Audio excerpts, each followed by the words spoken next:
Donald J. Trump, America is back.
Yeah, this is beautiful.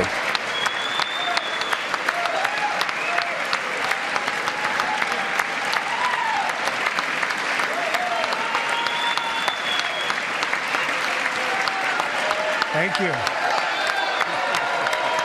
Thank you. Is this love?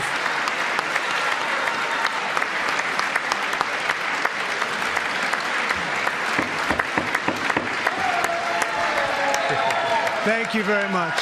Thank you very much. It's a great honor. Thank you very much. Speaker Johnson, Vice President Vance, the First Lady of the United States,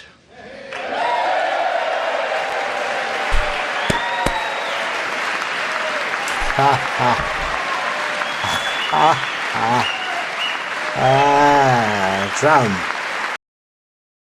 Oh, bro. Stop researching with Chat.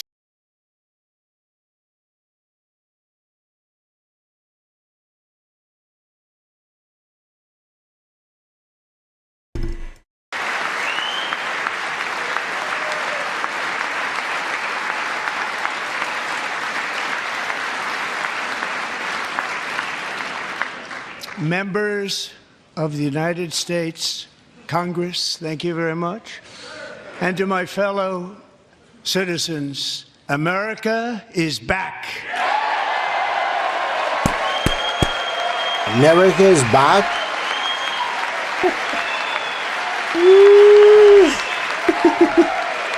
America is back.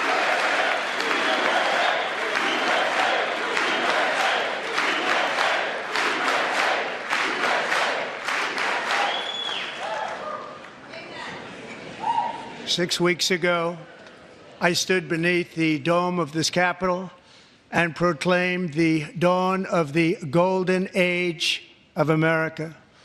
From that moment on, it has been nothing but swift and unrelenting action to usher in the greatest and most successful era in the history of our country. We have accomplished more in 43 days than most administrations accomplished in 4 years or 8 years, and we are just getting started.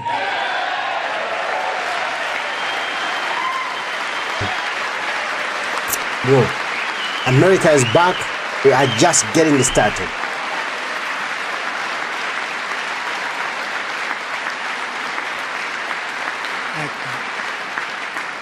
I return to this chamber tonight to report that America's momentum is back, our spirit is back, our pride is back, our confidence is back, and the American dream is surging bigger and better than ever before.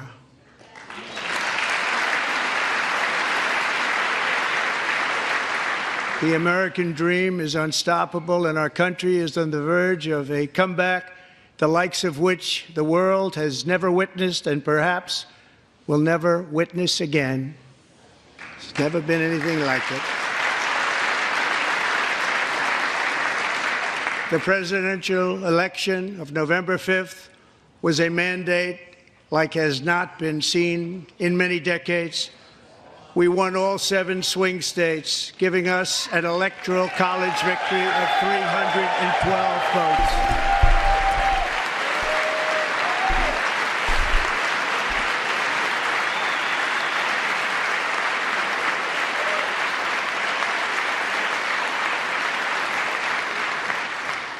We won the popular vote by big numbers and won counties in our country.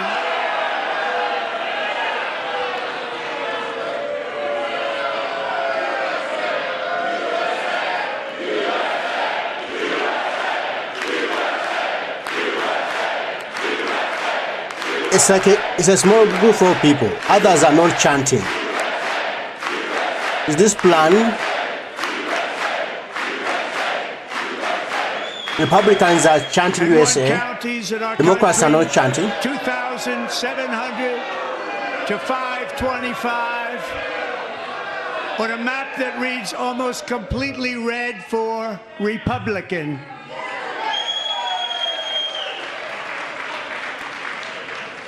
Now, for the first time in modern history, more Americans believe that our country is headed in the right direction than the wrong direction. In fact, it's an astonishing record, 27-point swing, the most ever.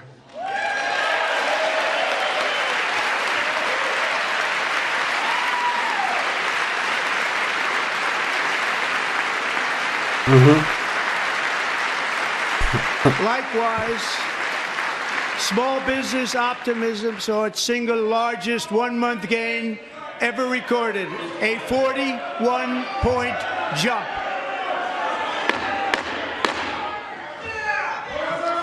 Members are directed to uphold and maintain decorum in the House and to cease any further disruptions. That's your warning.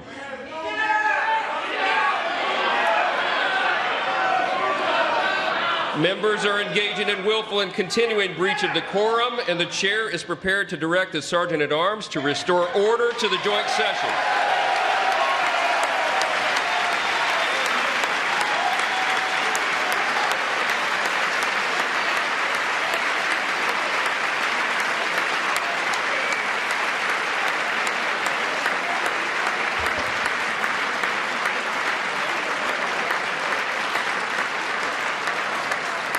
Mr. Green, take your seat. Take your seat, sir. Take your seat.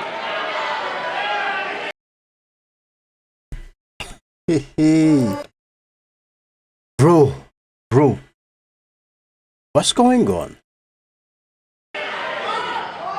Finding that members continue to engage in willful and concerted disruption of proper decorum, the chair now directs the Sergeant-at-Arms to restore order. Remove this gentleman from the chamber.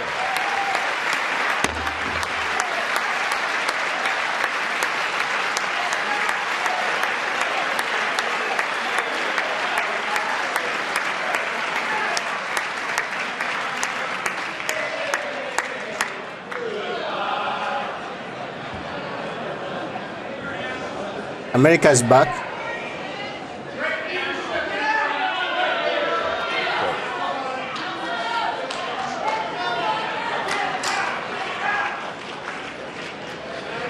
Members are directed to uphold and maintain decorum in the House. Mr. President, you continue. Thank you. Over the past 6 weeks, I have signed nearly 100 executive orders and taken more than 400 executive actions, a record, to restore common sense, safety, optimism, and wealth all across our wonderful land. The people elected me to do the job, and I'm doing it.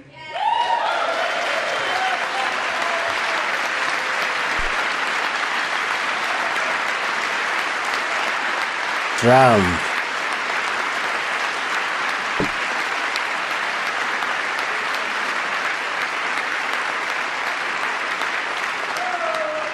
In fact, it has been stated by many that the first month of our presidency, it's our presidency, is the most successful in the history of our nation. By many.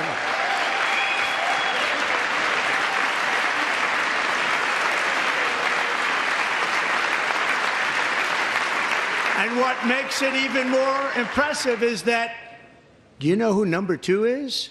George Washington. How about that? How about that? I don't know about that list, but we'll take it. Within hours of taking the oath of office, I declared a national emergency on our southern border and I deployed the U.S. military and Border Patrol to repel the invasion of our country. And what a job they've done. As a result, illegal border crossings last month were by far the lowest ever recorded, ever.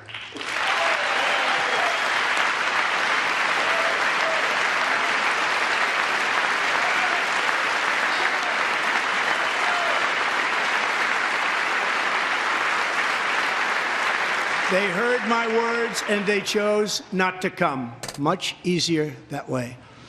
In comparison, under Joe Biden, the worst president in American history, there were hundreds of thousands of illegal crossings a month, and virtually all of them, including murderers, drug dealers, gang members, and people from mental institutions and insane asylums, were released into our country. Who would want to do that?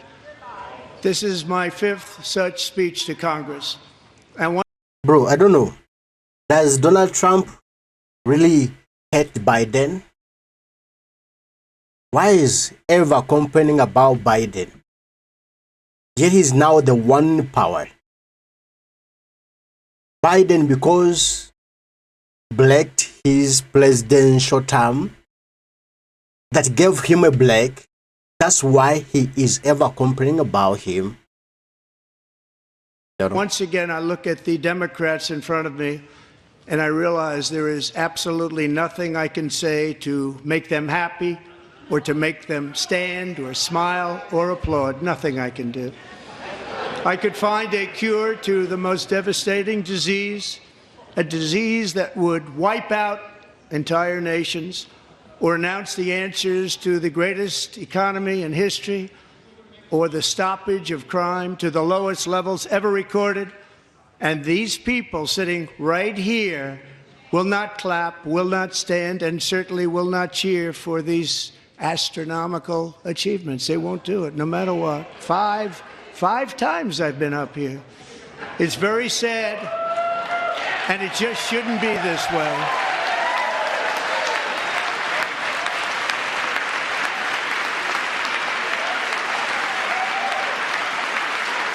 It's like the big part of the house is not happy. Why only one side? So Democrats sitting before me, for just this one night, why not join us in celebrating so many incredible wins for America? For the good of our nation, let's work together and let's truly make America great again.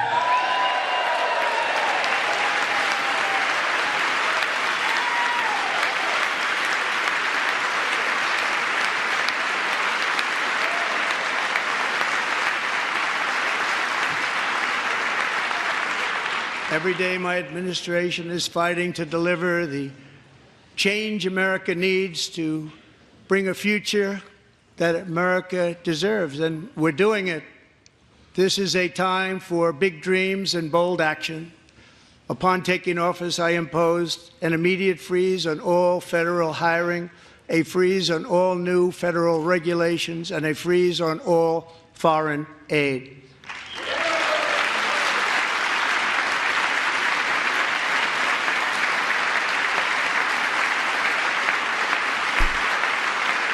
I terminated the ridiculous Green New Scam. I withdrew from the unfair Paris Climate Accord, which was costing us trillions of dollars that other countries were not paying. Trump.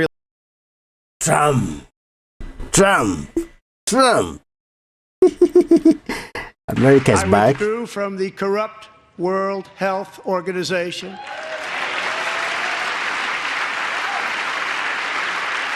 And I also withdrew from the anti-American UN Human Rights Council.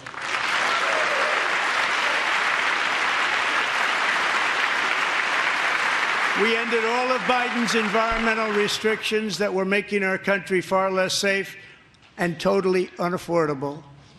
And importantly, we ended the last administration's insane electric vehicle mandate, saving our auto workers and companies from economic destruction.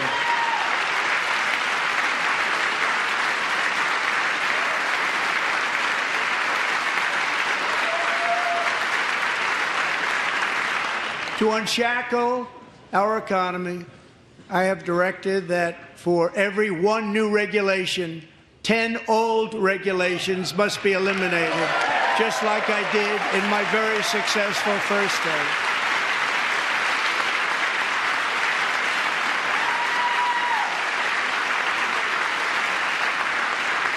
And in that first term, we set records on ending unnecessary rules and regulations like no other president had done before.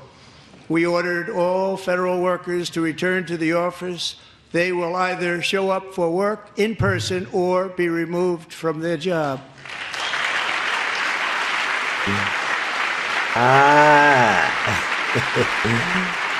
Oh, bro. Where are we going? And we've ended weaponized government where, as an example, a sitting president is allowed to viciously prosecute his political opponent, like me. How did that work out? Not too good. Not too good.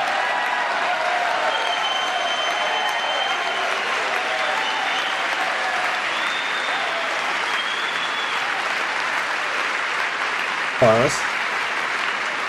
And I have stopped all government censorship and brought back free speech in America. It's back.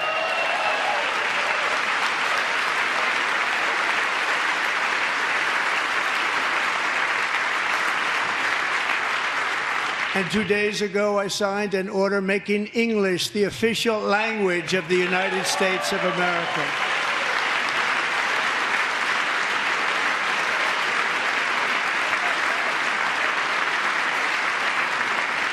I renamed the Gulf of Mexico the Gulf of America.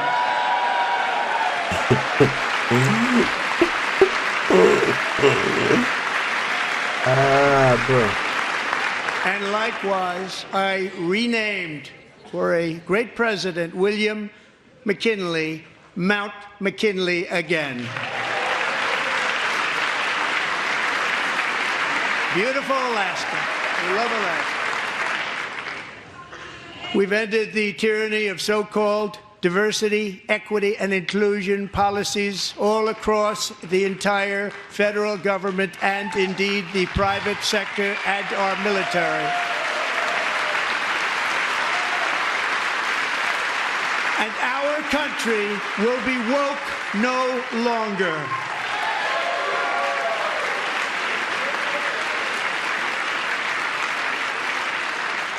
We believe that whether you are a doctor, an accountant, a lawyer, or an air traffic controller, you should be hired and promoted based on skill and competence, not race or gender. Very important. That's better. That's great. Yeah. That's beautiful. You should be hired based on merit. And the Supreme Court, in a brave and very powerful decision, has allowed us to do so. Thank you. Thank you very much. Thank you. We have removed the poison of critical race theory from our public schools, and I signed an order making it the official policy of the United States government that there are only two genders, male and female.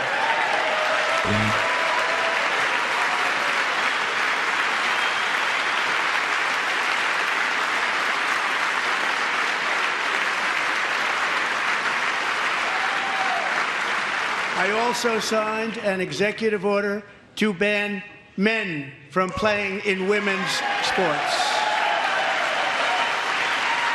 Wow.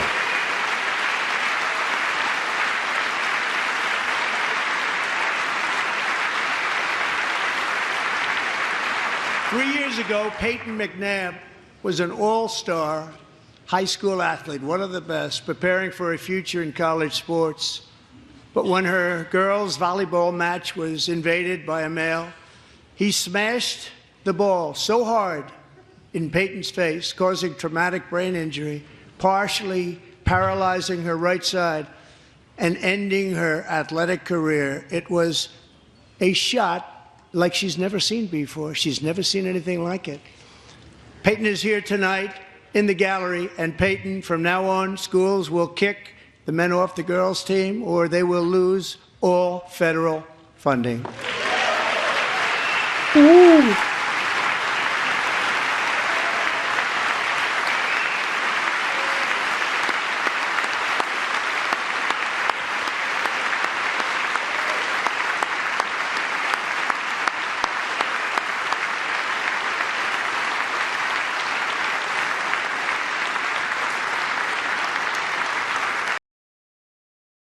Ooh, Donald.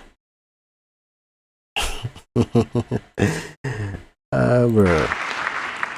And if you really want to see numbers, just take a look at what happened in the women's boxing, weightlifting, track and field, swimming, or cycling, where a male recently finished a long-distance race 5 hours and 14 minutes ahead of a woman for a new record by 5 hours. Broke the record by 5 hours. It's demeaning for women, and it's very bad for our country. We're not going to put up with it any longer.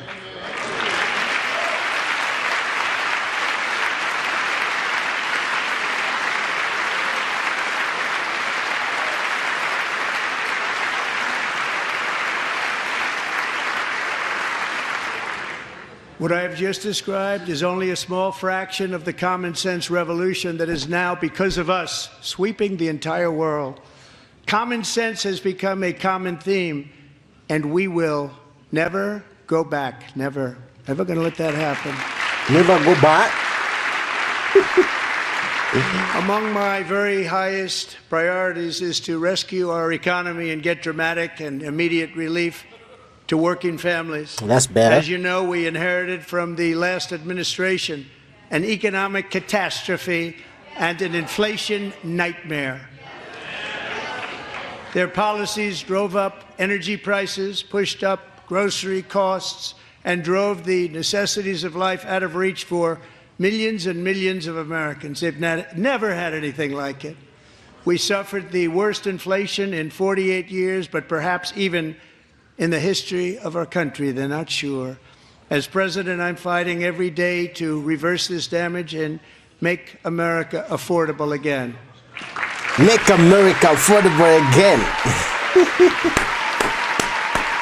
Bro. Oh, Donald. Make America affordable again. Joe Biden especially let the price of eggs get out of control. The egg price is out of control, and we're working hard to get it back down. Secretary, do a good job on that. You inherited a total mess from the previous administration. Do a good job.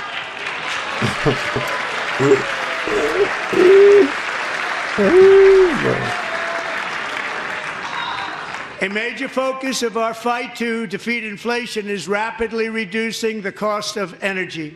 The previous administration cut the number of new oil and gas leases by 95%, slowed pipeline construction to a halt, and closed more than 100 power plants. We are opening up many of those power plants right now.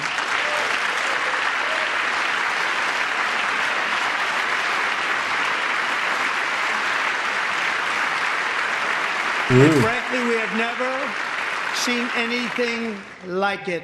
That's why on my first day in office, I declared a national energy emergency. As you've heard me say many times, we have more liquid gold under our feet than any nation on earth, and by far. And now I fully authorize the most talented team ever assembled to go and get it. It's called Drill, Baby, Drill. Ooh. Ooh, baby drill.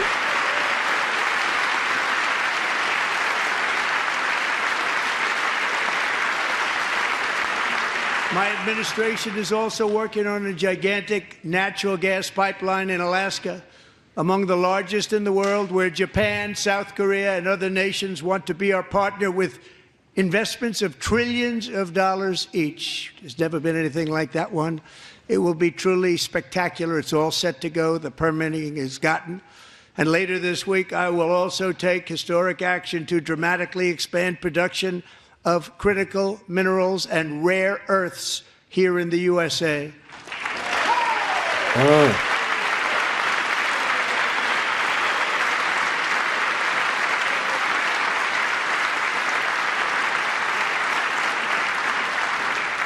To further combat inflation, we will not only be reducing the cost of energy, but will be ending the flagrant waste of taxpayer dollars.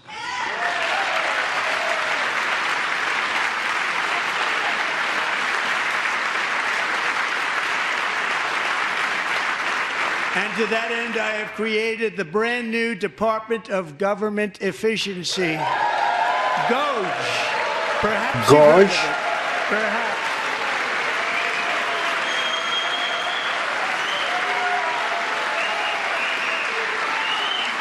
Which is headed by Elon Musk, who is in the gallery tonight.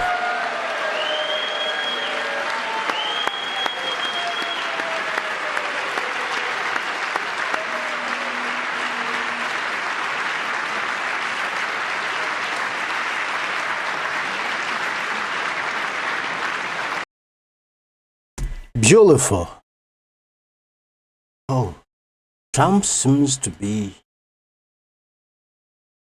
bring a new direction for the world. Is the world going a new direction? He's working very hard. He didn't need this. He didn't need this. Thank you very much. We appreciate it. Everybody here, even this side, appreciates it, I believe. They just don't want to admit that. Just listen to some of the appalling waste we have already identified. $22 billion from HHS to provide free housing and cars for illegal aliens. $45 million for diversity, equity, and inclusion scholarships in Burma. $40 million to improve the social and economic inclusion of sedentary migrants. Nobody knows what that is. $8 million to promote LGBTQI+ in the African nation of Lesotho, which nobody has ever heard of. $60 million for indigenous peoples and Afro-Colombian empowerment in Central America. $60 million. $8 million for making mice transgender. This is real. $32 million for a left-wing propaganda operation in Moldova. $10 million for male circumcision in Mozambique. $20 million for the Arab Sesame Street in the Middle East. It's a program. $20 million for a program. $1.9 billion to recently created Decarbonization of Homes Committee, headed up, and we know she's involved. Just at the last moment, the money was passed over by a woman named Stacey Abrams. Have you ever heard of her? A $3.5 million consulting contract for lavish fish monitoring. $1.5 million for voter confidence in Liberia. $14 million for social cohesion in Mali. $59 million for illegal alien hotel rooms in New York City. He's a real estate developer. He's done very well. $250,000 to increase vegan local climate action innovation in Zambia. $42 million for social and behavior change in Uganda. Social and behavior change in Uganda. Bro.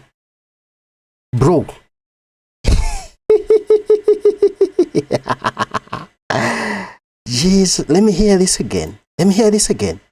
Illegal alien hotel rooms in New York City.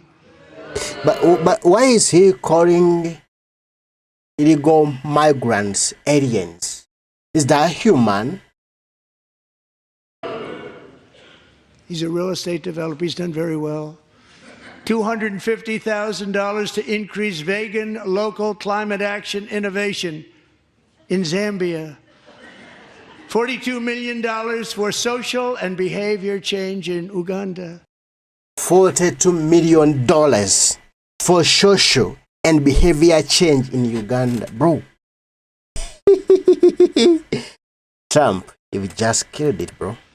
$14 million for improving public procurement in Serbia. $47 million for improving learning outcomes in Asia. Asia's doing very well with learning. You know what we're doing. We should use it ourselves. And $101 million for DEI contracts at the Department of Education, the most ever paid, nothing even like it. Under the Trump administration, all of these scams, and they're far worse, but I didn't think it was appropriate to talk about them. They're so bad. Many more have been found out and exposed and swiftly terminated by a group of very intelligent, mostly young people, headed up by Elon, and we appreciate it. We found hundreds of billions of dollars of fraud.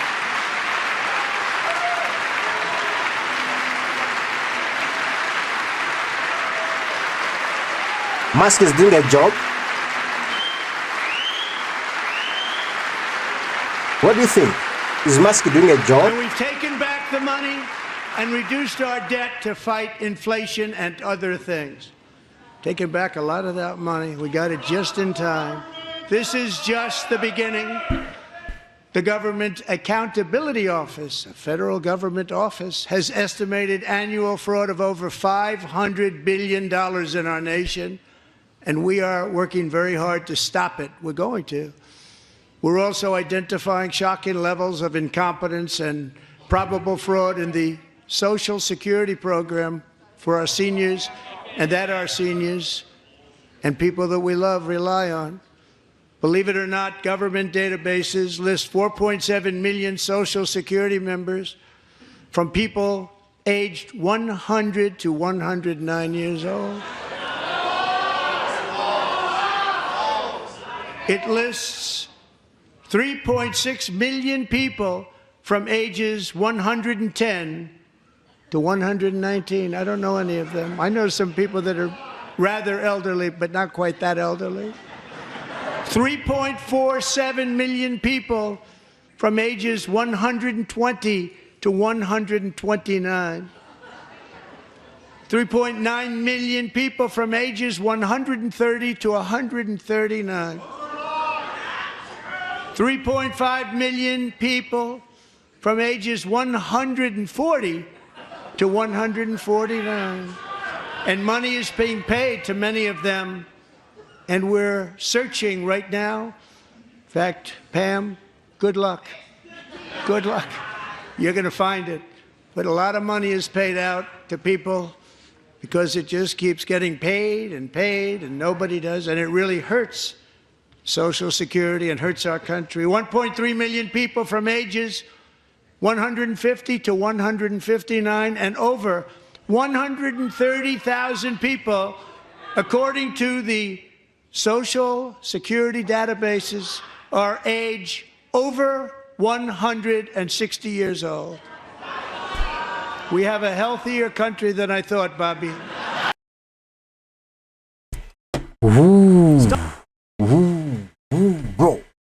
Bro, all these monies have been wasted, all for the purpose.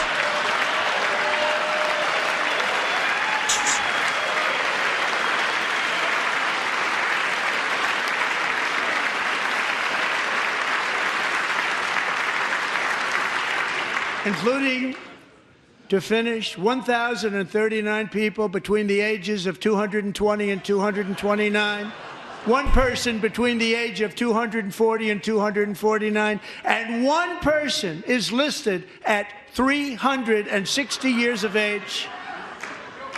More than 100 years.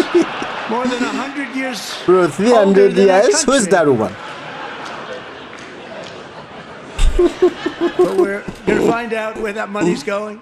And it's not going to be pretty. By slashing all of the fraud, waste, and theft we can find, we will defeat inflation, bring down mortgage rates, lower car payments and grocery prices, protect our seniors, and put more money in the pockets of American families. Yeah. Yeah, that's bad.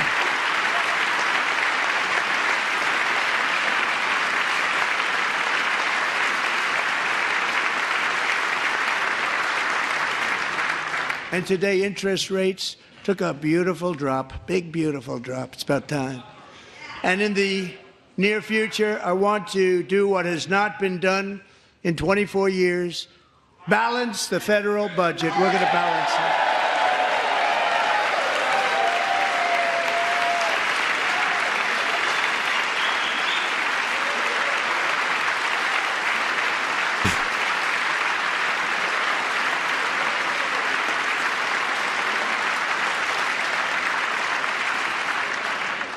With that goal in mind, we have developed in great detail what we are calling the Gold Card, which goes on sale very, very soon.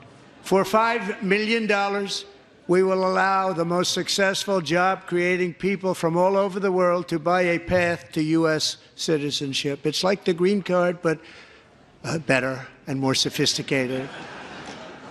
And these people will have to pay tax in our country.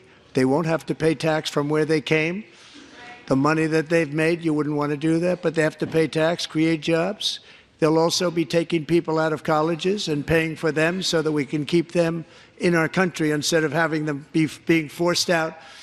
Number one, at the top school, as an example, being forced out and not being allowed to stay and create tremendous numbers of jobs and great success for a company out there. So while we take out the criminals, killers, traffickers, and child predators who are allowed to enter our country under the open border policy of these people, the Democrats, the Biden administration, the open border insane policies that you've allowed to destroy our country, we will now bring in brilliant, hardworking, job-creating people.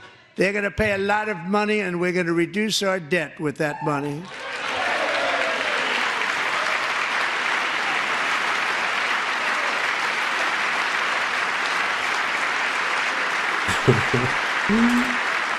Jesus. Have given us a mandate for bold and profound change. For nearly 100 years, the federal bureaucracy has grown until it has crushed our freedoms, ballooned our deficits, and held back America's potential in every possible way.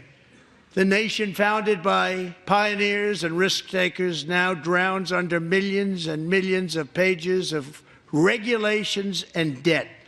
Approvals that should take 10 days to get instead take 10 years, 15 years, and even 20 years before you're rejected. Meanwhile, we have hundreds of thousands of federal workers who have not been showing up to work. My administration will reclaim power from this unaccountable bureaucracy, and we will restore true democracy to America again.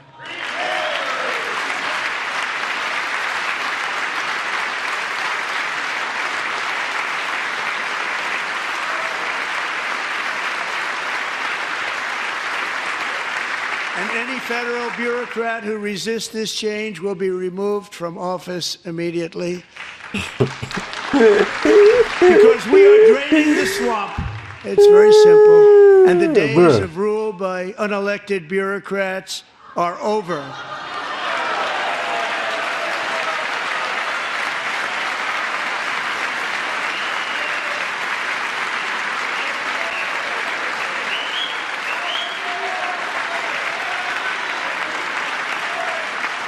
Is this dictatorship? And the next phase of our plan to Is this deliver democracy? the greatest economy in history is for this Congress to pass tax cuts for everybody. They're in there. They're waiting for you to vote. And I'm sure that the people on my right, I don't mean the Republican right, but my right here, I'm sure you're going to vote for those tax cuts, because otherwise I don't believe the people will ever vote you into office. So I'm doing you a big favor by telling you that.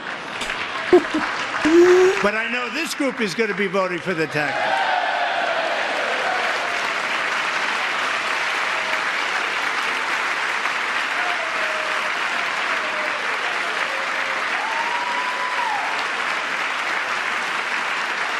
Thank you.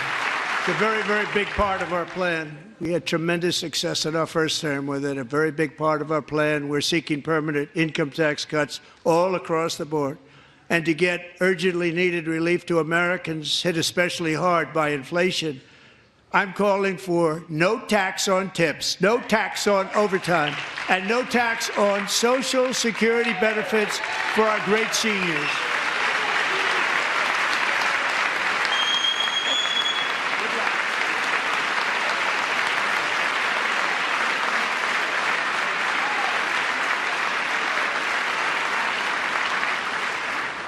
And I also want to make interest payments on car loans tax deductible, but only if the car is made in America.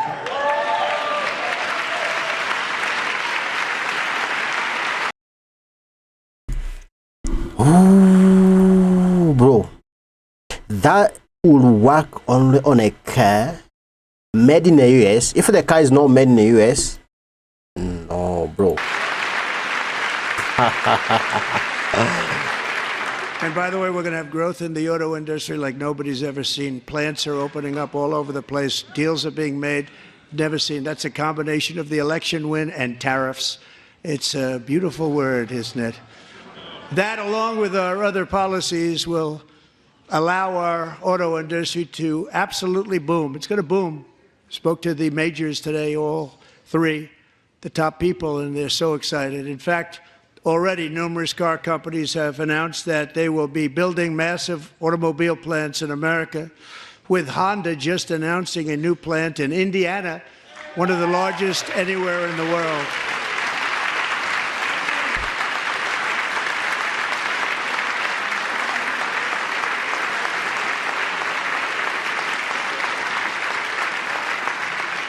And this has taken place since our great victory on November 5th, a date which will hopefully go down as one of the most important in the history of our country.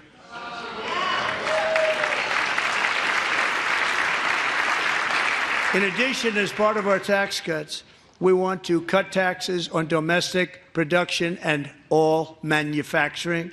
And just as we did before, we will provide 100% expensing. It will be retroactive to January 20th, 2025, and it was one of the main reasons why our tax cuts were so successful in our first term, giving us the most successful economy in the history of our country, first term. We had a great first term.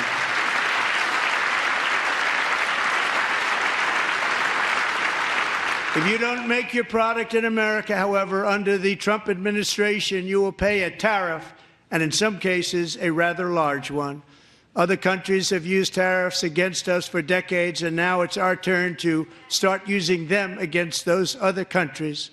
On average, the European Union, China, Brazil, India, Mexico, and Canada, have you heard of them?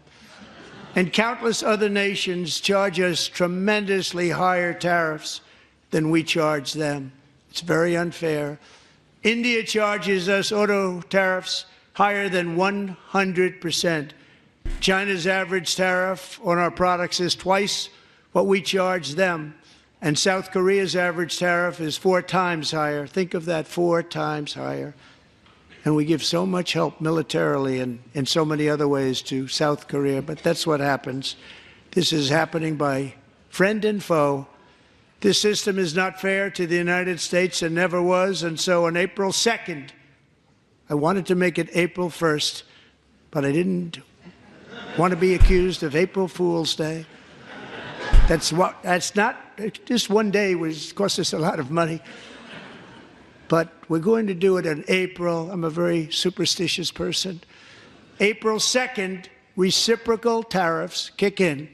And whatever they tariff us, other countries, we will tariff them. That's reciprocal, back and forth. Whatever they tax us, we will tax them. If they do non-monetary tariffs to keep us out of their market, then we will do non-monetary barriers to keep them out of our market. There's a lot of that, too. They don't even allow us in their market.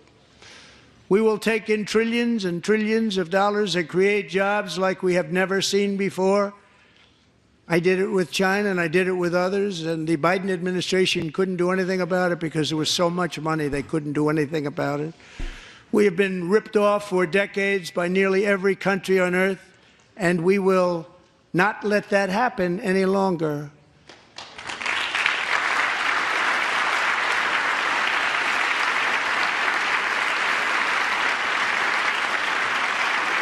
Much has been said over the last 3 months about Mexico and Canada, but we have very large deficits with both of them. But even more importantly, they've allowed fentanyl to come into our country at levels never seen before, killing hundreds of thousands of our citizens and many very young, beautiful people, destroying families. Nobody's ever seen anything like it. They are, in effect, receiving subsidies of hundreds of billions of dollars. We pay subsidies to Canada and to Mexico of hundreds of billions of dollars, and the United States will not be doing that any longer. We're not going to do it any longer.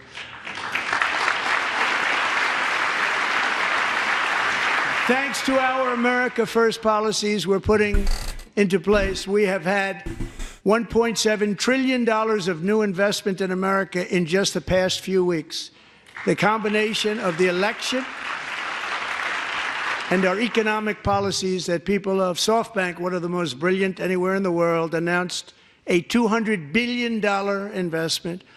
OpenAI and Oracle, Larry Ellison, announced $500 billion investment, which they wouldn't have done if Kamala had won. Apple announced $500 billion investment. Tim Cook called me. He said, I cannot spend it fast enough. It's going to be much higher than that, I believe. They'll be building their plants here instead of in China. And just yesterday, Taiwan Semiconductor, the biggest in the world, most powerful in the world, has a tremendous amount, 97% of the market, announced a $165 billion investment to build the most powerful chips on earth right here in the USA.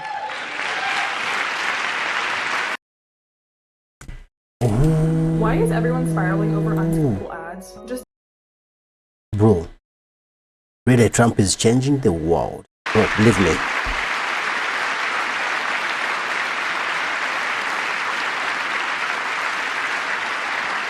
And we're not giving them any money. Your CHIPS Act is a horrible, horrible thing. We give hundreds of billions of dollars, and it doesn't mean a thing. They take our money and they don't spend it. All that meant to them, we're giving them no money. All that was important to them was they didn't want to pay the tariffs, so they came and they're building, and many other companies are coming. We don't have to give them money. We just want to protect our businesses and our people. And they will come because they won't have to pay tariffs if they build in America. So it's very amazing. You should get rid of the CHIP Act, and whatever's left over, Mr. Speaker, you should use it to reduce debt or any other reason you want to.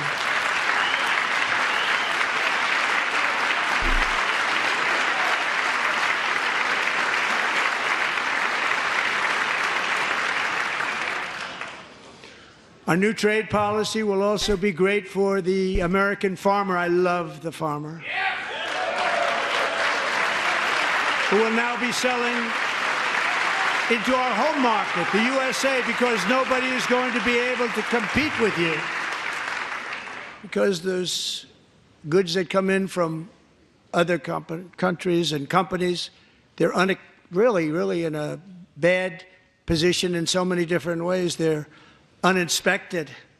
They may be very dirty and disgusting, and they come in and they pour in, and they hurt our American farmers. The tariffs will go on agricultural product coming into America, and our farmers, starting on April 2nd, it may be a little bit of an adjustment period. We had that before when I made the deal with China, $50 billion of purchases, and I said, just bear with me, and they did. They did. Probably have to bear with me again, and this will be even better. That was great.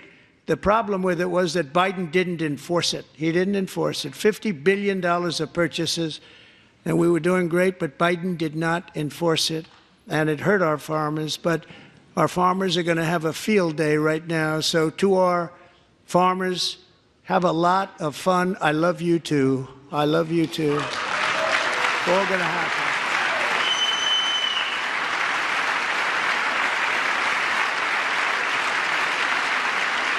And I have also imposed a 25% tariff on foreign aluminum, copper, lumber, and steel, because if we don't have, as an example, steel and lots of other things, we don't have a military, and frankly, we just won't have a country very long. Here today is a proud American steelworker, fantastic person from Decatur, Alabama, Jeff Denard. Has been working at the same steel plant for 27 years in a job that has allowed him to serve as the captain of his local volunteer fire department, raise 7 children with his beautiful wife, Nicole, and over the years provide a loving home for more than 40 foster children. So great, Jeff.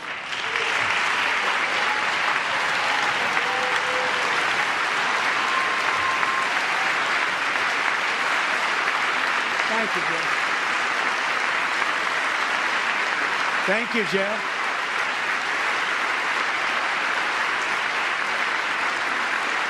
Stories like Jeff's remind us that tariffs are not just about protecting American jobs. They're about protecting the soul of our country. Tariffs are about making America rich again and making America great again, and it's happening, and it will happen rather quickly. There'll be a little disturbance, but we're okay with that. It won't be much. No, you're not. Oh. And look where Biden took us. Very low, the lowest we've ever been. Jeff, I want to thank you very much. And I also want to recognize another person who has devoted herself to foster care community. She works so hard on it. A very loving person, our magnificent First Lady of the United States.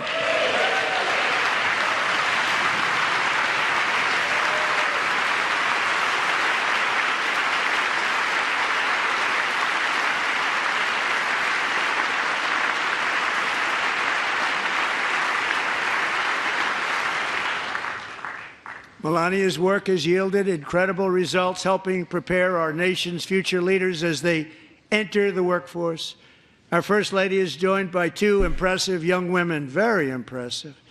Haley Ferguson, who benefited from the First Lady's Fostering the Future initiative and is poised to complete her education and become a teacher. And Elliston Berry, who became a victim of an illicit deepfake image produced by a peer. With Elliston's help, the Senate just passed the Take It Down Act, and this is so important. Thank you very much, John. John Thune, thank you. Stand up, John. Thank you, John.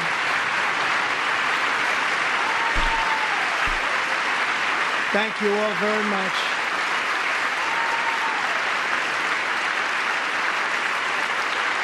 Thank you. And thank you to John Thune and the Senate. Great job. To criminalize the publication of such images online is a terrible, terrible thing. And once it passes the House, I look forward to signing that bill into law. Thank you. And I'm going to use that bill for myself, too, if you don't mind. Because nobody gets treated worse than I do online. Nobody. Did you know that you could be owed a major cash payout if you were in a car accident in the... Oh, this is becoming beautiful. Many things are going to change in the world during Trump's administration. But would they be of good or bad? But if we truly care about protecting Americans' children, no step is more crucial than securing America's borders. Over the past 4 years, 21 million people poured into the United States. Many of them were murderers, human traffickers, gang members, and other criminals from the streets of dangerous cities all throughout the world. Because of Joe Biden's insane and very dangerous open border policies, they are now strongly embedded in our country, but we are getting them out and getting them out fast.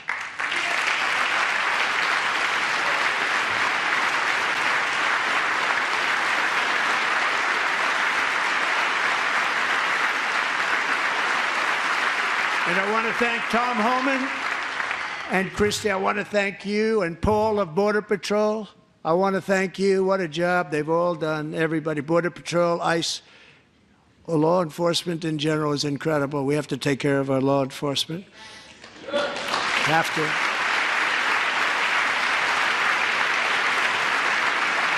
Last year,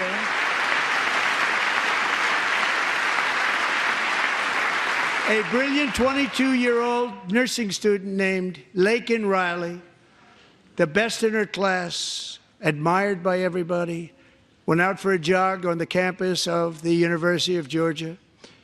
That morning, Laken was viciously attacked, assaulted, beaten, brutalized, and horrifically murdered. Laken was stolen from us by a savage illegal alien gang member who was arrested while trespassing across Biden's open southern border and then set loose into the United States under the heartless policies of that failed administration. It was indeed a failed administration. He had then been arrested and released in a Democrat-run sanctuary city, a disaster, before ending the life of this beautiful young angel. With us this evening are Laken's beloved mother, Allison, and her sister, Lauren.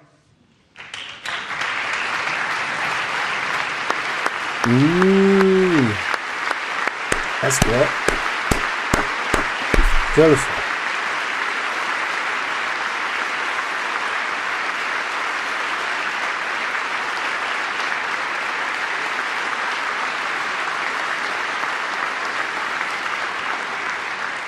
Last year, I told Laken's grieving parents that we would ensure their daughter would not have died in vain. That's why the very first bill I signed into law as your 47th president mandates the detention of all dangerous criminal aliens who threaten public safety. It's a very strong, powerful act.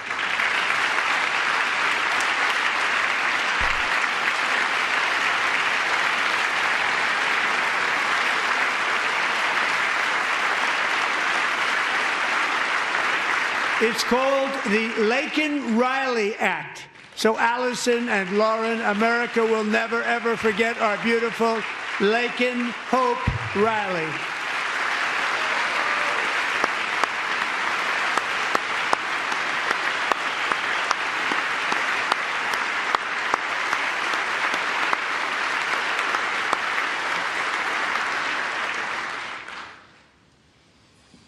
Thank you very much.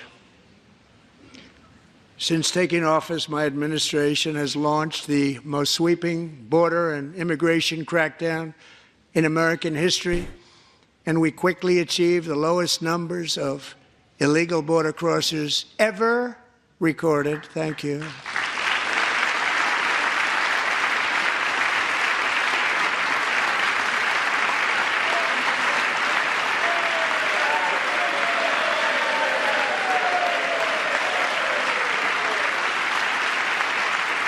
The media and our friends in the Democrat Party kept saying we needed new legislation, we must have legislation to secure the border. But it turned out that all we really needed was a new president.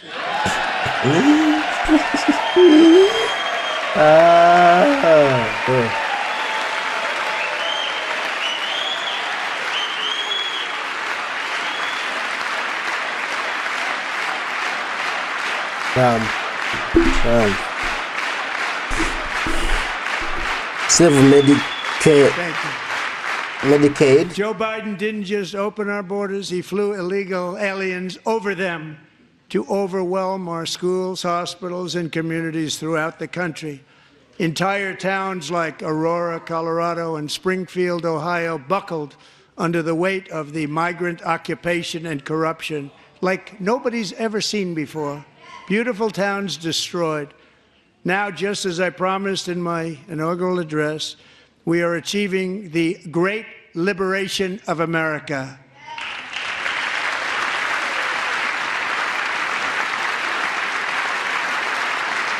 Liberation of America? But there's still... You agree? Oh, bro. Trump just came in with all new things.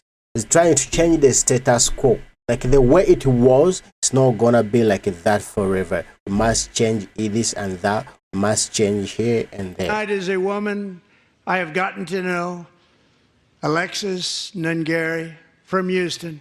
Wonderful woman. Last June, Alexis's 12-year-old daughter, her precious Jocelyn, walked to a nearby convenience store.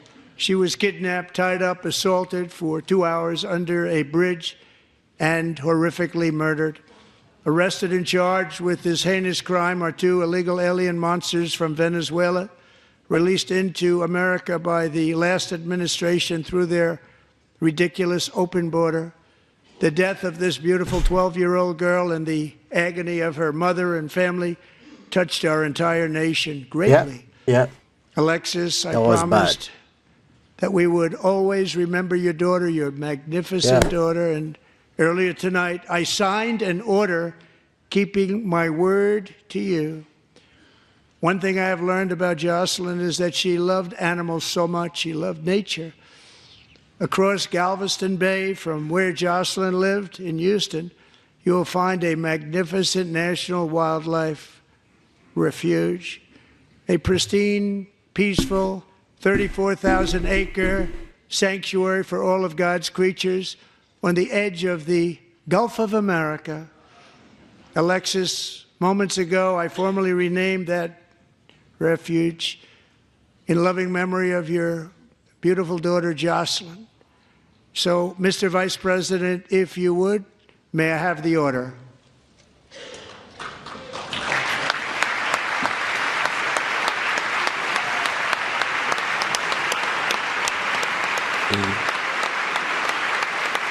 Jesus.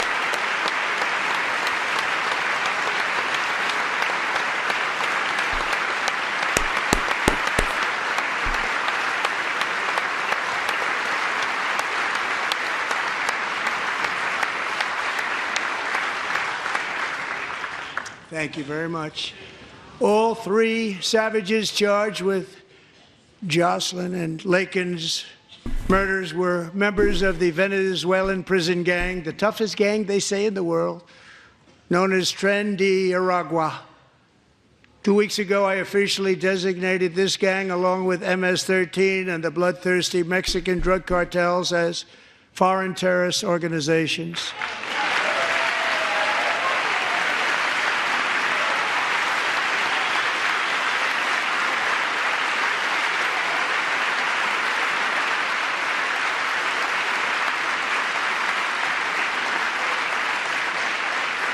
They are now officially in the same category as ISIS, and that's not good for them. Countless thousands of these terrorists were welcomed into the U.S. by the Biden administration. But now every last one will be rounded up and forcibly removed from our country, or, if they're too dangerous, put in jails, standing trial in this country, because we don't want them to come back ever. With us this evening is a warrior on the front lines of that battle, Border Patrol Agent Roberto Ortiz. Great guy.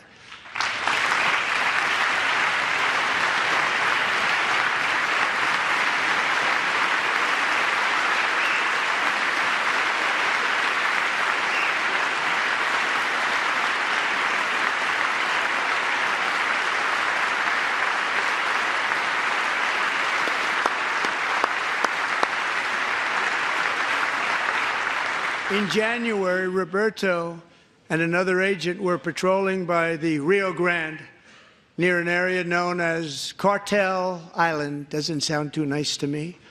When heavily armed gunmen started shooting at them, Roberto saw that his partner was totally exposed, at great danger, and he leapt into action, returning fire and providing crucial seconds for his fellow agent to seek safety, just barely. I have some of the prints of that event, and it was not good. Agent Ortiz, we salute you for your great courage and for your line of fire that you took and for the bravery that you showed. We honor you, and we will always honor you. Thank you, Roberto, very much. Oh.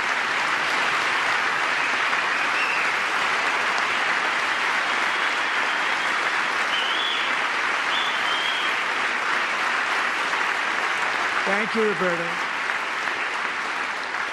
And I actually got to know him on my many calls to the border. He's a great gentleman. The territory to the immediate south of our border is now dominated entirely by criminal cartels that murder, rape, torture, and exercise total control. They have total control over a whole nation, posing a grave threat to our national security. The cartels are waging war on America, and it's time for America to wage war on the cartels, which we are doing. Beautiful. Oh, bro. I'm just imagining how the world is gonna be with all these new Trump policies. I'm just imagining that.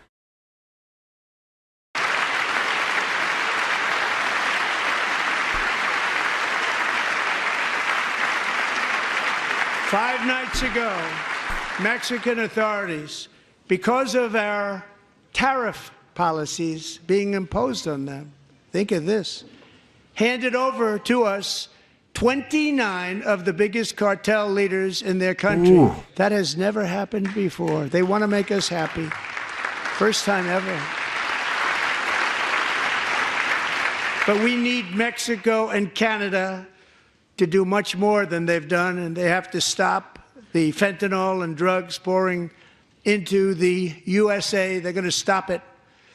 I have sent Congress a detailed funding request laying out exactly how we will eliminate these threats to protect our homeland and complete the largest deportation operation in American history, larger even than current record holder President Dwight D. Eisenhower, a moderate man, but someone who believed very strongly in borders. Americans expect Congress to send me this funding without delay so I can sign it into law. So, Mr. Speaker, John Thune, both of you, I hope you're going to be able to do that, Mr. Speaker. Thank you. Mr. Leader, thank you. Thank you very much. And let's get it to me. I'll sign it so fast, you won't even believe it.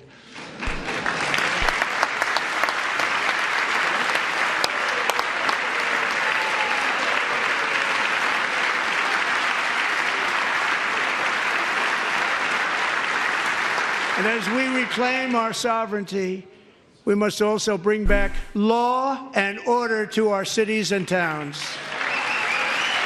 That's great. Yeah, that's great. That's great. I love that. In recent years, our justice system has been turned upside down by radical left lunatics. Many jurisdictions virtually ceased enforcing the law against dangerous repeat offenders while weaponizing law enforcement against political opponents like me. My administration has acted swiftly and decisively to restore fair, equal, and impartial justice under the constitutional rule of law, starting at the FBI and the DOJ. Pam, good luck. Cash, wherever you may be, good luck. Good luck. Pam Bondi. Good luck. So important. Going to do a great job. Cash, thank you. Thank you, Cash.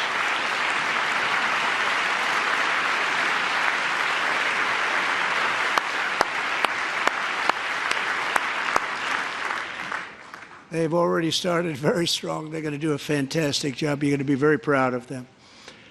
We're also once again giving our police officers the support, protection, and respect they so dearly deserve. They have to get it. They have such a hard, dangerous job, but we're going to make it less dangerous.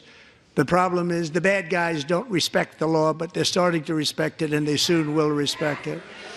This also includes our great fire departments throughout the country. Our firemen and women are unbelievable people, and we'll never forget them. And besides that, they voted for me in record numbers, so I have no choice.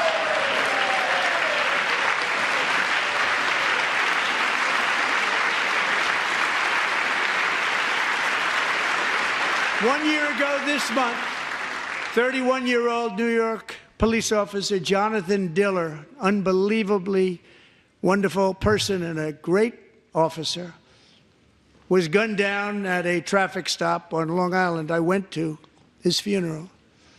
The vicious criminal charged with his murder had 21 prior arrests, and they were rough arrests, too. He was a real bad one. The thug in the seat next to him had 14 prior arrests and went by the name of Killer. He was Killer. He killed other people, they say, a lot of them. I attended Officer Diller's service, and when I met his wife and one-year-old son, Ryan, it was very inspirational, actually. His widow's name is Stephanie, and she is here tonight. Stephanie, thank you very much, Stephanie. Thank you very much.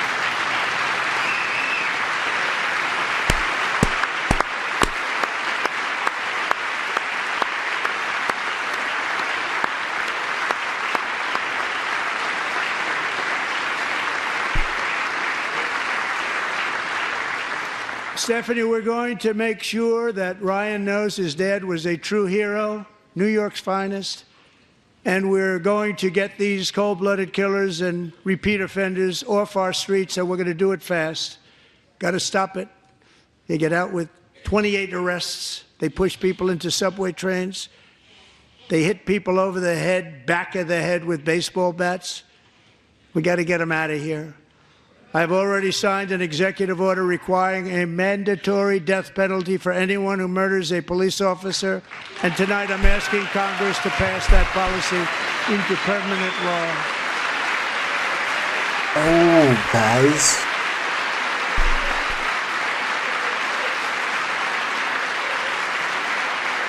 Trump is just making history. I'm also asking... Oh, bro. Wow. It's unbelievable, but it's the reality. Trump is making America great again. For a new crime bill getting tough on repeat offenders while enhancing protections for America's police officers so they can do their jobs without fear of their lives being totally destroyed. They don't want to be killed. We're not going to let them be killed. Joining us in the gallery tonight is a young man who truly loves our police. His name is DJ Daniel. He is 13 years old, and he has always dreamed of becoming a police officer.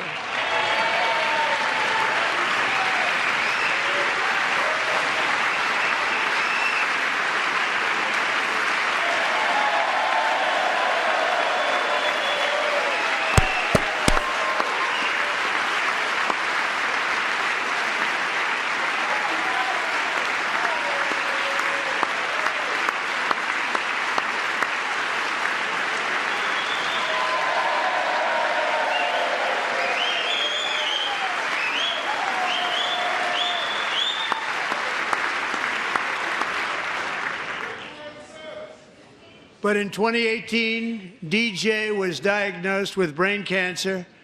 The doctors gave him 5 months at most to live. That was more than 6 years ago.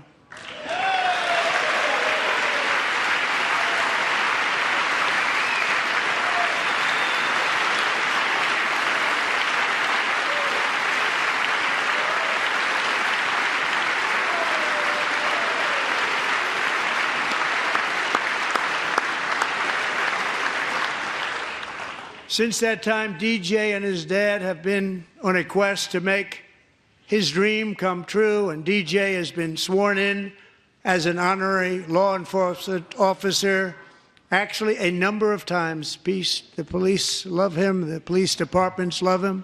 And tonight, DJ, we're going to do you the biggest honor of them all. I am asking our new Secret Service Director, Sean Curran, to officially make you an agent of the United States Secret Service.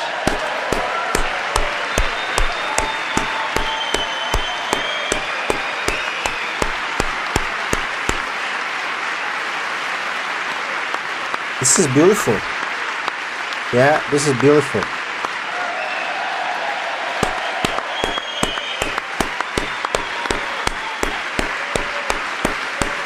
Yeah, this is beautiful, bro. Wow. Wow.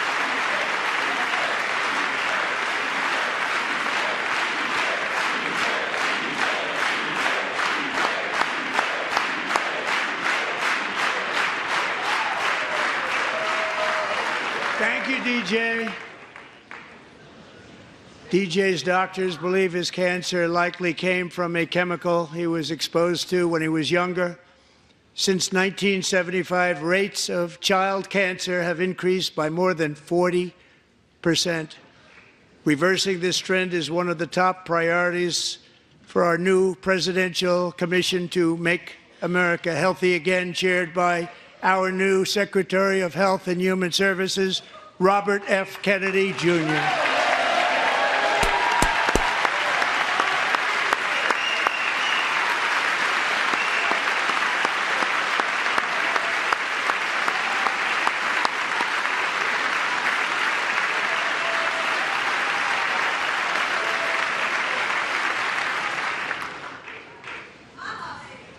With the name Kennedy, you would have thought everybody over here would have been cheering. How quickly they forget. Our goal is to get toxins out of our environment, poisons out of our food supply, and keep our children healthy and strong. As an example, not long ago, and you can't even believe these numbers, 1 in 10,000 children had autism, 1 in 10,000. And now it's 1 in 36. There's something wrong. 1 in 36. Think of that. So we're going to find out what it is, and there's nobody better than Bobby and all of the people that are working with you. You have the best to figure out what is going on. Okay, Bobby? Good luck. It's a very important job. Thank you.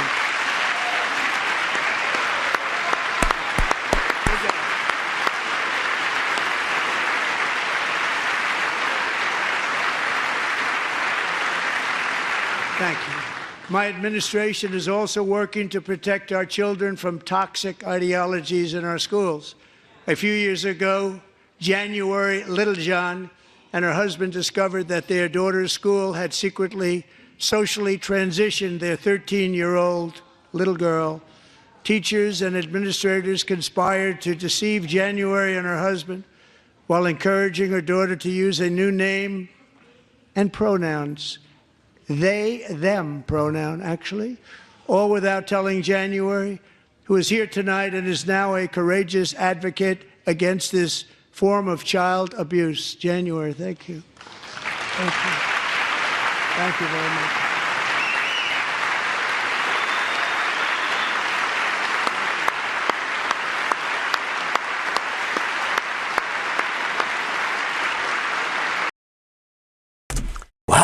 Do you really want to spend? Really? I'm just imagining where we're gonna be in this new Trump era. Thank you. Look, things are changing. Stories Things like gonna this change. are why, shortly after taking office, I signed an executive order banning public schools from indoctrinating our children with transgender ideology.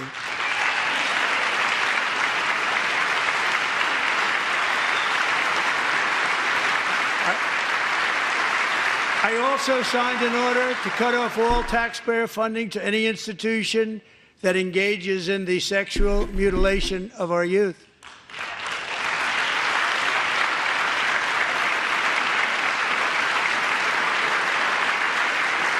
And now I want Congress to pass a bill permanently banning and criminalizing sex changes on children and forever ending the lie that any child is trapped in the wrong body. This is a big lie. Yeah. And our message to every child in America is that you are perfect exactly the way God made you.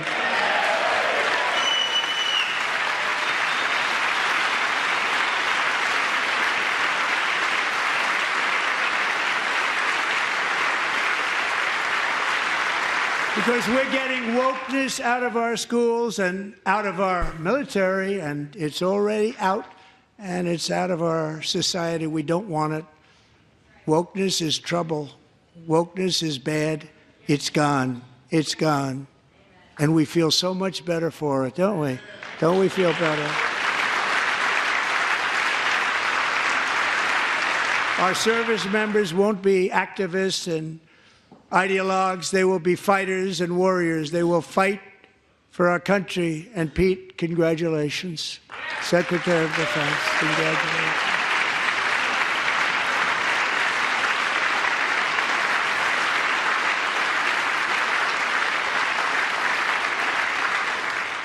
And he's not big into the woke movement, I can tell you.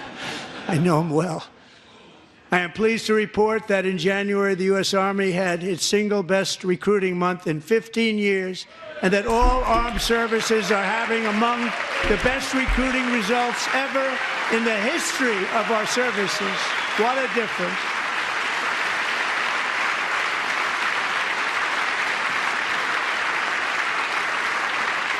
And you know, it was just a few months ago where the results were exactly the opposite. We couldn't recruit anywhere. We couldn't recruit. Now we're having the best results just about that we've ever had. What a tremendous turnaround. It's really a beautiful thing to see. People love our country again. It's very simple. They love our country, and they love being in our military again. So it's a great thing, and thank you very much. Great job. Thank you.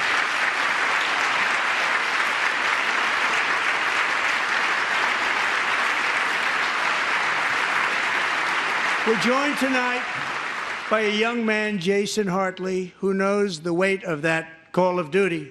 Jason's father, grandfather, and great-grandfather all wore the uniform. Jason tragically lost his dad, who was also a Los Angeles County Sheriff's deputy when he was just a boy, and now he wants to carry on the family legacy of service.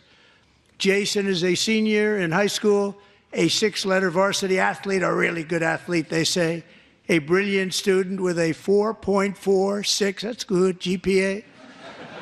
And his greatest dream is to attend the U.S. Military Academy at West Point. Yeah.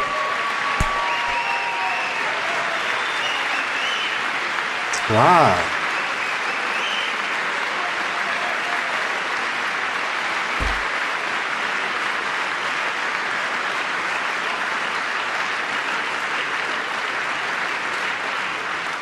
And Jason, that's a very big deal getting in. That's a hard one to get into. But I'm pleased to inform you that your application has been accepted. You will soon be joining the Corps of Cadets.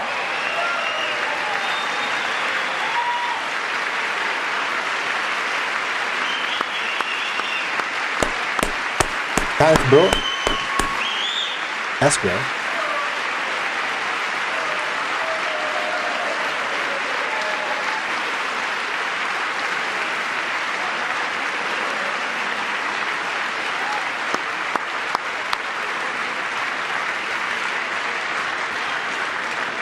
Thank you. Jason, you're going to be on the long gray line, Jason. As Commander-in-Chief, my focus is on building the most powerful military of the future. As a first step, I'm asking Congress to fund a state-of-the-art Golden Dome missile defense shield to protect our homeland, all made in the USA.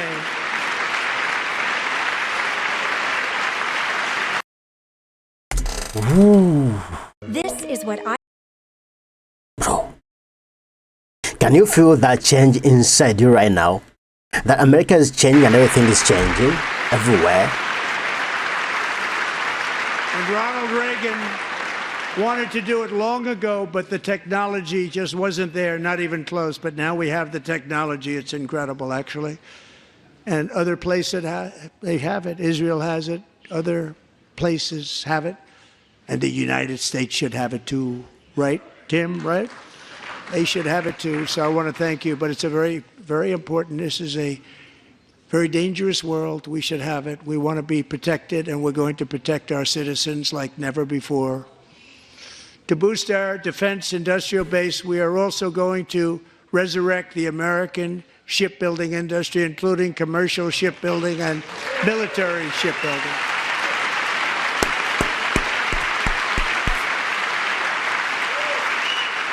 And for that purpose, I am announcing tonight that we will create a new Office of Shipbuilding in the White House and offer special tax incentives to bring this industry home to America where it belongs. We used to make so many ships. We don't make them anymore very much, but we're going to make them very fast, very soon. It will have a huge impact. To further enhance our national security, my administration will be reclaiming the Panama Canal, and we've already started doing it.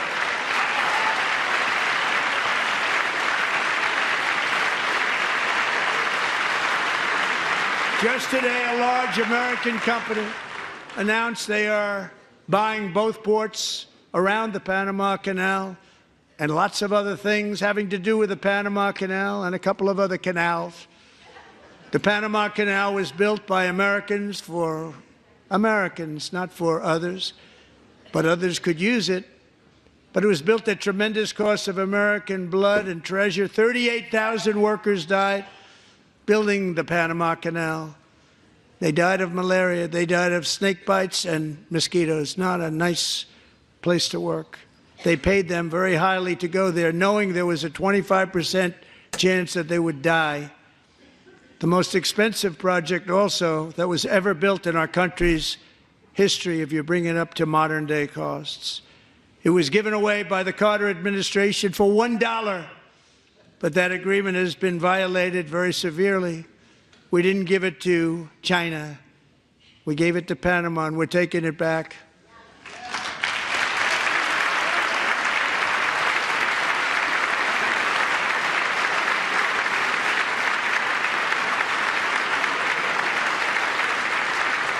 And we have Marco Rubio in charge. Good luck, Marco.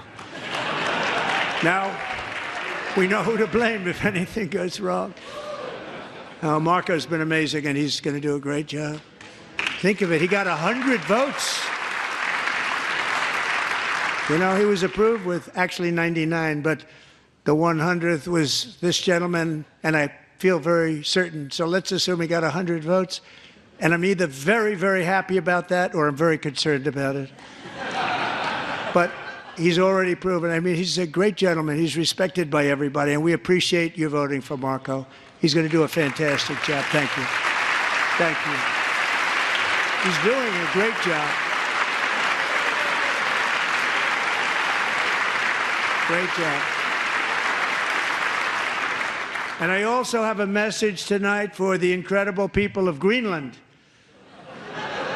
We strongly support your right to determine your own future. And if you choose, we welcome you into the United States of America. We need Greenland for national security and even international security, and we're working with everybody involved to try and get it. But we need it really for international world security, and I think we're going to get it. One way or the other, we're going to get it. We will keep you safe. We will make you rich, and together we will take Greenland to heights like you have never thought possible before. It's a very small population, but very, very large piece of land and very, very important for military security. America is once again standing strong against the forces of radical Islamic terrorism. 3.5 years ago, ISIS terrorists killed 13 American service members and countless others in the Abbey Gate bombing during the disastrous and incompetent withdrawal from Afghanistan. Not that they were withdrawing, it was the way they withdrew. Perhaps the most embarrassing moment in the history of our country. Tonight, I am pleased to announce that we have just apprehended the top terrorist responsible for that atrocity, and he is right now on his way here to face the swift sword of American justice.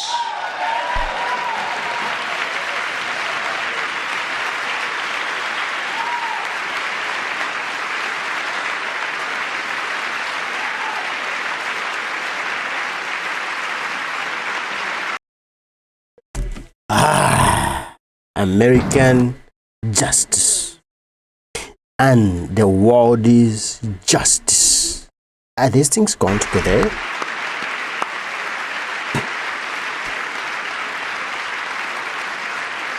And I want to thank especially the government of Pakistan for helping arrest this monster.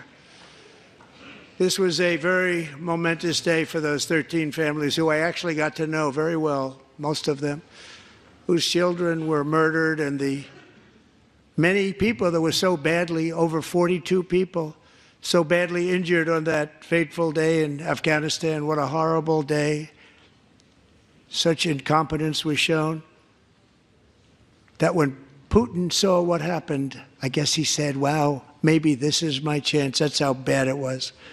Should have never happened. Grossly incompetent people. I spoke to many of the parents and loved ones, and they're all in our hearts tonight. Just spoke to them on the phone. We had a big call. Every one of them called, and everybody was on the line, and they did nothing but cry with happiness. They were very happy, as happy as you can be under those circumstances. Their child, brother, sister, son, daughter was killed for no reason whatsoever. In the Middle East, we're bringing back our hostages from Gaza. In my first term, we achieved one of the most groundbreaking peace agreements in generations, the Abraham Accords.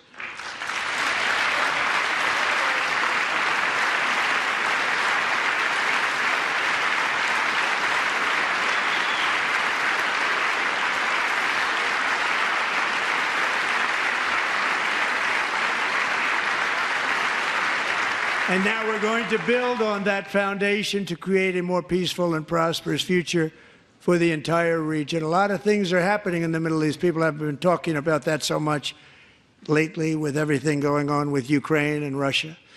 But a lot of things are happening in the Middle East. It's a rough neighborhood, actually. I'm also working tirelessly to end the savage conflict in Ukraine. Millions of Ukrainians and Russians have been needlessly killed or wounded in this horrific and brutal conflict with no end in sight. The United States has sent hundreds of billions of dollars to support Ukraine's defense with no security, with no anything.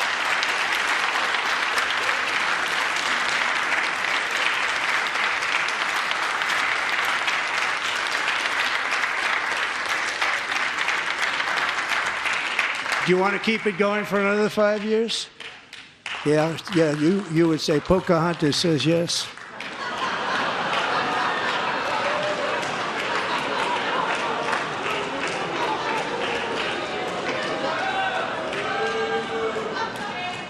$2,000 people are being killed every single week. More than that. They're Russian young people. They're Ukrainian young people. They're not Americans. But I want it to stop. Meanwhile, Europe has sadly spent more money buying Russian oil and gas than they have spent on defending Ukraine, by far. Think of that. They've spent more buying Russian oil and gas than they have defending. And we've spent perhaps $350 billion, like taking candy from a baby. That's what happened. And they've spent $100 billion. What a difference that is. And we have an ocean separating us, and they don't. But we're getting along very well with them, and lots of good things are happening.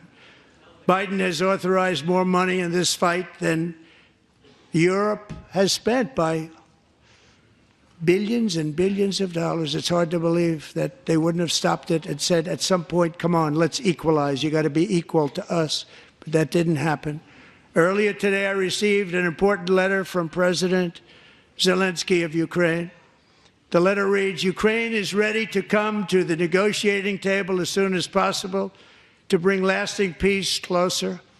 Nobody wants peace more than the Ukrainians, he said. My team and I stand ready to work under President Trump's strong leadership to get a peace that lasts.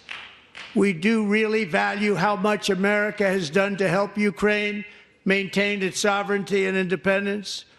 Regarding the agreement on minerals and security, Ukraine is ready to sign it at any time that is convenient for you.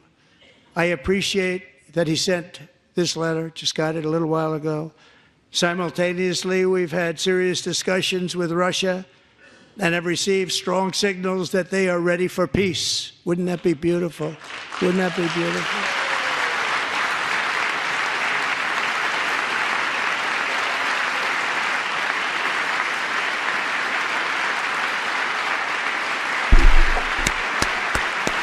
Wouldn't that be beautiful? Welcome. It's time to stop this madness. It's time to halt the killing. It's time to end this senseless war.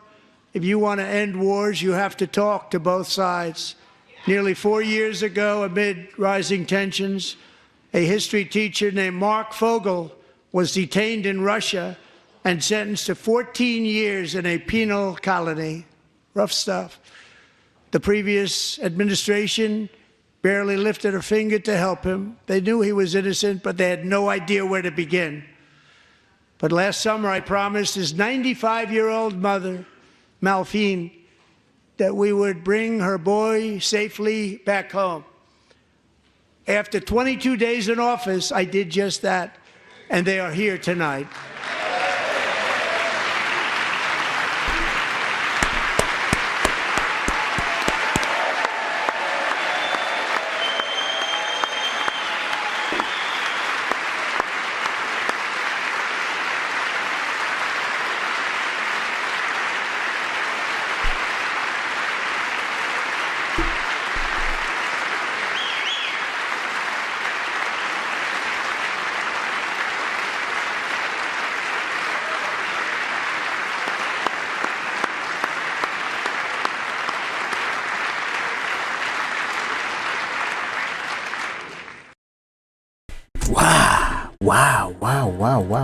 Wow.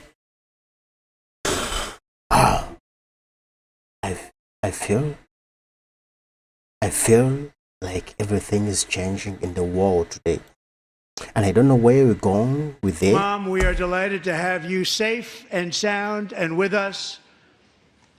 As fate would have it, Mark Fogel was born in a small rural town in Butler, Pennsylvania. Have you heard of it?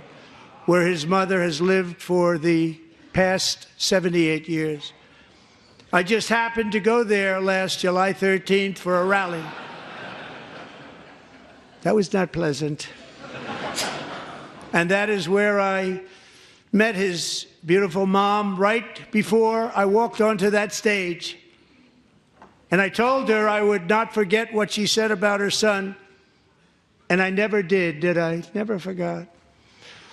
Less than 10 minutes later, at that same rally, gunfire rang out, and a sick and deranged assassin unloaded 8 bullets from his sniper's perch into a crowd of many thousands of people.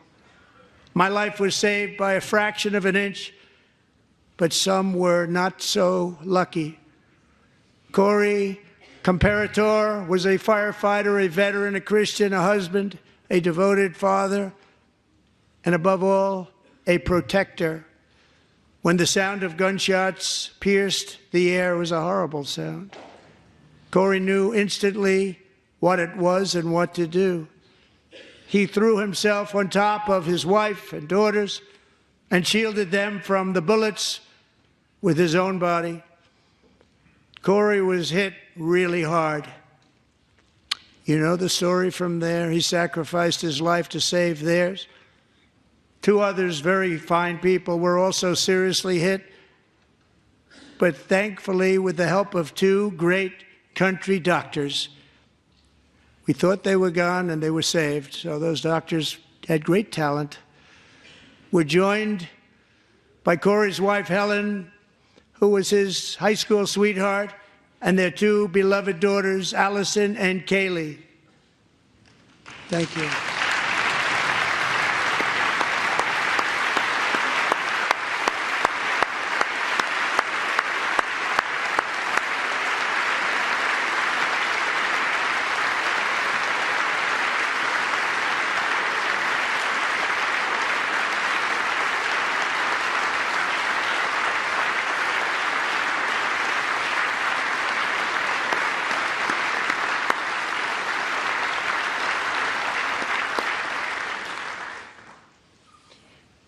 To Helen, Allison, and Kaylee, Corey is looking down on his three beautiful ladies right now, and he is cheering you on. He loves you.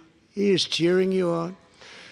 Corey was taken from us much too soon, but his destiny was to leave us all with a shining example of the selfless devotion of a true American patriot. It was love like Corey's that built our country, and it's love like Corey's that is going to make our country more majestic than ever before. I believe that my life was saved that day in Butler for a very good reason. I was saved by God to make America great again. I believe that. Thank you. Thank you.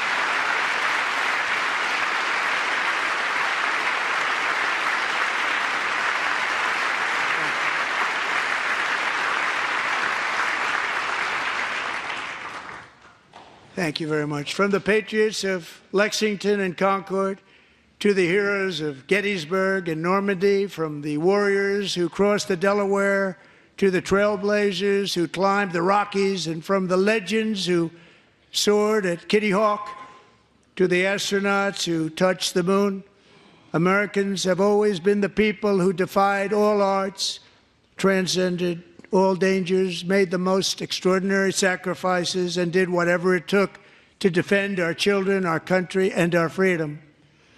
And as we have seen in this chamber tonight, that same strength, faith, love, and spirit is still alive and thriving in the hearts of the American people.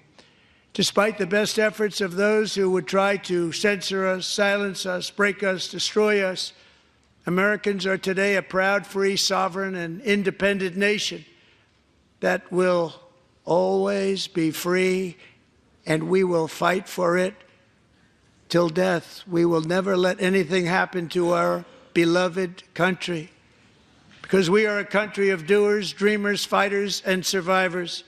Our ancestors crossed a vast ocean, strode into the unknown wilderness, and carved their fortunes from the rock and soil of a perilous and very dangerous frontier. They chased our destiny across a boundless continent. They built the railroads, laid the highways, and graced the world with American marvels like the Empire State Building, the mighty Hoover Dam, and the towering Golden Gate Bridge. They lit the world with electricity, broke free of the force of gravity, fired up the engines of American industry, vanquished the communists, fascists, and Marxists all over the world, and gave us countless modern wonders sculptured out of iron, glass, and steel. We stand on the shoulders of these pioneers who won and built the modern age, these workers who poured their sweat into the skylines of our cities, these warriors who shed their blood on fields of battle and gave everything they had for our rights and for our freedom. Now it is our time to take up the righteous cause of American liberty. And it is our turn to take America's destiny into our own hands and begin the most thrilling days in the history of our country. This will be our greatest era. With God's help, over the next 4 years, we are going to lead this nation even higher, and we are going to forge the freest, most advanced, most dynamic, and most dominant civilization ever to exist on the face of this earth. We are going to create the highest quality of life, build the safest and wealthiest and healthiest and most vital communities anywhere in the world. We are going to conquer the vast frontiers of science, and we are going to lead humanity into space and plant the American flag on the planet Mars and even far beyond.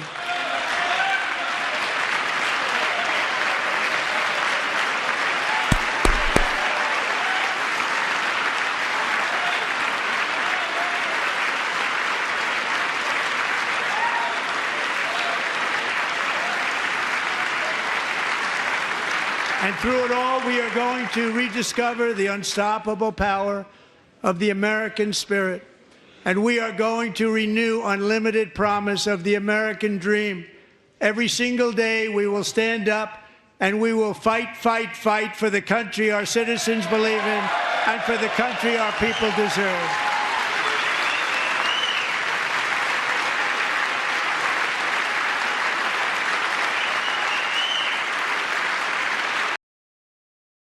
Oh my God.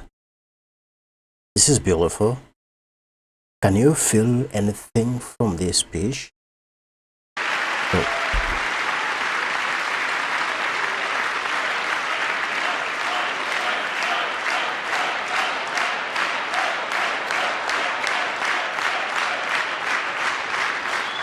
My fellow Americans, get ready for an incredible future because the golden age of America has only just begun. It will be like nothing that has ever been seen before. Thank you, God bless you, and God bless America. Oh, God bless you and God bless America. God bless you and God bless America. Oh, this was beautiful. I totally believe the world's gonna change. We're gonna have a different world in this Trump's era. Because according to what he's saying, what he's after, bro, the world's gonna change. I don't know how fair, how big, how huge things gonna change, but I do believe the world's gonna change. Because Trump is bringing a new world. A new world direction. He's giving the world a new direction. And that direction, let's just watch the space. Let's just wait for it. Let's just see aloud what's going to happen in the world and that time. Thank you very Bro. much. Great job. Bro. Great honor. Bro. Thank you. Bro. Thank you. The guy is serious. Thanks, Governor, all right? The guy is serious. Thank you. It's a great The honor. guy is Thank you. serious. Thank you. Yeah. Thank you.